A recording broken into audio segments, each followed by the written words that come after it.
inshuti z'amakanika rero biriya bintu bibaho natwe bizatubaho.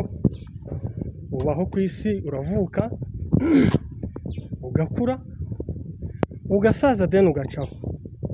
Njye ikintu nanga ni ukugenda ntacyo usize abantu bazakwibukiraho, sibyo? Ariko uramutse ufite ikintu abantu bazakwibukiraho wenda cyiza wakoze, ibyo nta kintu biba bitwaye kuri njye. So no kwihangana. Ubwo abavandimwe baramubuze nyine, waciye haragiye, tuba dusigaye nanone gusigara twibaza ngo twebwe abasigaye bimeze bite? Wowe uzasiga iyihe nkuru nyine? Niyo mpamvu twisengera Imana tukishima tukinezererwa, ibindi tukabishyira ku ruhande. So abasangirangendo rero turi kumwe.